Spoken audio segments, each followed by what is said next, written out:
Well, good evening, friends. It is the 20th, so we will be reading from Luke chapter 20. Now it happened on one of those days, as he taught the people in the temple and preached the gospel, that the chief priests and the scribes, together with the elders, confronted him and spoke to him, saying, "Tell us, by what authority are you doing these things? Or who is he who gave you this authority?" But he answered and said to them, "I will ask you one thing, and answer me. The baptism of John, was it from heaven or from men?" And they reasoned among themselves, saying, "If we say from heaven, he will say, why then did you not believe him? But if we say from men, all the people will stone us, for they are persuaded that John was a prophet." So they answered that they did not know where it was from. And Jesus said to them, "Neither will I tell you by what authority I do these things." Then he began to tell the people this parable. A certain man planted a vineyard, leased it to the vine dressers, and went into a far country for a long time. Now at vintage time, he sent a servant to the vine dressers, and that they may give him some of the fruit of the vineyard. But the vine dressers beat him and sent him away empty-handed. Again he sent another servant, and they beat him also, treated him shamefully, and sent him away empty-handed. And again he sent a third, and they wounded him also, and cast him out. Then the owner of the vineyard said, "What shall I do? I will send my beloved son. Probably they will respect him when they see him." But when the vine dressers saw him, they reasoned among themselves, saying, "This is the heir. Come, let us kill him, and the inheritance will be ours." So they cast him out of the vineyard and killed him. Therefore, what will the owner of the vineyard do to them? He will come and destroy those vine dressers and give the vineyard to others. And when they heard it, they said, "Certainly not." Then he looked at them and said, When then is this that is written? The stone which the builders rejected has become the chief cornerstone. Whoever falls on the stone will be broken, but not on whoever it falls. It will grind them to powder. And the chief priests and the scribes that very hour sought to lay hands on him, but they feared the people, for they knew he had spoken this parable against them. So they watched him and sent spies who pretended to be righteous, that they might seize on his words in order to deliver him to the power and authority of the governor.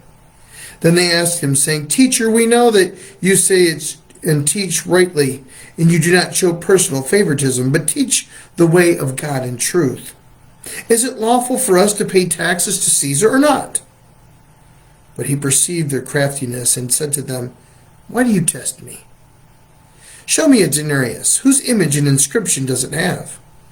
They answered and said, "Caesar's." And he said to them, "Render therefore to Caesar the things that are Caesar's, and to God the things that are God's." But they could not catch him in his words in the presence of the people. And they marveled at his answer and kept silent. Then some of the Sadducees who deny there is a resurrection came to him and asked him, saying, "Teacher, Moses wrote to us that if a man's brother dies, having a wife, and he dies without children, his brother should take his wife and raise up offspring for his brother. Now there were 7 brothers, and the first took a wife and died without children. And the second took her as a wife, and he died childless. Then the third took her, and in like manner the 7 also, and they left no children and died. Last of all the woman died also. Therefore in the resurrection, whose wife does she become? For all 7 have had her as a wife." Jesus answered and said to them, "The sons of this age marry and are given in marriage. But those who are counted worthy to attain that age and the resurrection from the dead neither marry nor are given in marriage. Nor can they die any more, for they are equal to the angels and are sons of God, being sons of the resurrection. But even Moses showed in the burning bush passage that the dead are raised, and he called the Lord the God of Abraham, the God of Isaac, and the God of Jacob. For he is not a God of the dead, but of the living, for all live to him. Then some of the scribes answered and said, Teacher, you have spoken well. But after that they dared not question him any more. Then some of the scribes, and he said to them, How can they say that Christ is the son of David? Now David said himself in the book of Psalms, The Lord said to my Lord, Sit at my right hand, till I make your enemies your footstool. Therefore David calls him Lord. How is he then his son? Then in the hearing of all the people he said to his disciples, Beware of the scribes who desire to go around in long robes, love greetings in the marketplace, the best seats in the synagogues, and the best place at the feasts, who devour widows' houses, and for pretense make long prayers. These will receive greater condemnation.